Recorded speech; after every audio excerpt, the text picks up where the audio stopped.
AK അഭിലാഷും Deepak മലയമയാണ് സ്ഥലത്തുള്ളത്.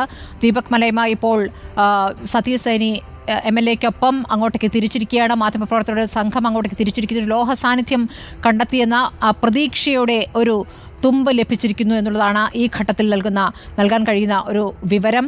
കഴിഞ്ഞ 8 ദിവസങ്ങളിൽ നടത്തിയ തിരച്ചിൽ നിരാശ നൽകിയെങ്കിലും 9ാമത്തെ ദിവസമായപ്പോഴേക്കും വിവിധ സേനകൾ സംയുക്തമായി തിരച്ചിൽ തുടങ്ങിയിരിക്കുകയാണ്. പുഴയിലും അതോടൊപ്പം തന്നെ പുഴക്കരയിലും ഇന്നലെ നടത്തിയ തിരച്ചിലിലെ സിഗ്നലിൻ്റെ അടിസ്ഥാനത്തിലാണ് അങ്ങനെ ഒരു പരിശോധനയിലേക്ക് കടന്നത്. ഇപ്പോൾ ലോഹ സാന്നിധ്യം കണ്ടെത്തി എന്നുള്ള സൂചനകൾ ലഭിച്ചുകൊണ്ടിരിക്കുകയാണ്. ഇന്ന് തന്നെ ഇതിന്മേലൊരു തീരുമാനമുണ്ടാകുമോ? ലോഹ സാന്നിധ്യം എന്നുള്ളത് ലോറിയുടെ ഭാഗമാണോ? അറിയാൻ കാത്തിരിക്കുകയാണ് കേരളം എന്നുള്ളതാണ് ഇതിലെ ഏറ്റവും പ്രധാനപ്പെട്ട കാര്യം. തിരച്ചിലിൻ്റെ 9ാം ദിവസം ലഭിക്കുന്ന പ്രതീക്ഷ, നേരിയ പ്രതീക്ഷ, ലോഹ സാന്നിധ്യം അത് ലോറിയുടേത് തന്നെയാണോ എന്നുള്ളതാണ് അറിയേണ്ടത്. ഏത് പരിശോധനയിലാണ് ഈ ലോഹ സാന്നിധ്യം കണ്ടെത്തിയത് എന്നുള്ള കാര്യവും അറിയേണ്ടതുണ്ട്. നിലവിൽ ഇപ്പോൾ തെരച്ചിൽ ലോഹ സാന്നിധ്യം എന്നുള്ള സൂചന മാത്രമാണ് ലഭിക്കുന്നത്. നമുക്ക് നമ്മുടെ പ്രതിനിധികളിൽ നിന്നും വിവരങ്ങൾ കൂടുതൽ തേടേണ്ടതുണ്ട്.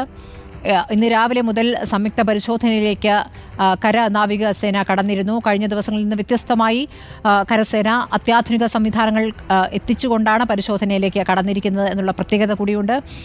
പരിശോധനയുടെ ഫലം പോസിറ്റീവ് ആകുമോ എന്നറിയാൻ അല്പം കൂടി കാത്തിരിക്കേണ്ടതുണ്ട്. ബൂം എക്സ്കവേറ്റർ ഉപയോഗിച്ചുള്ള ആഴത്തിൽ 14 അടി വരെ ആഴത്തിലേക്ക് മണ്ണിന് താഴേക്ക് പോയി നടത്തുന്ന പരിശോധനയാണ് ഈ ബൂം എക്സ്കവേറ്ററിൻ്റെ പ്രത്യേകത. ആ രൂപത്തിലുള്ള തിരച്ചിലാണ് ഇപ്പോൾ ലോഹ സാന്നിധ്യം കണ്ടെത്തി എന്നുള്ള സൂചനകൾ ലഭിച്ചുകൊണ്ടിരിക്കുന്നത്.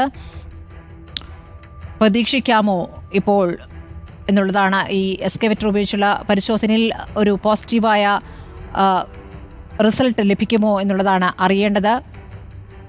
കേരളത്തിൽ നിന്നുള്ള തിരച്ചിൽ സംഘവും അവിടെ അവർക്കൊപ്പം തുടരുന്നുണ്ട്. കോഴിക്കോട് നിന്നും അടക്കം വലിയൊരു സംഘം അങ്ങോട്ട് പുറപ്പെട്ടിരുന്നു. അവരും അവിടെ തുടരുന്നുണ്ട്.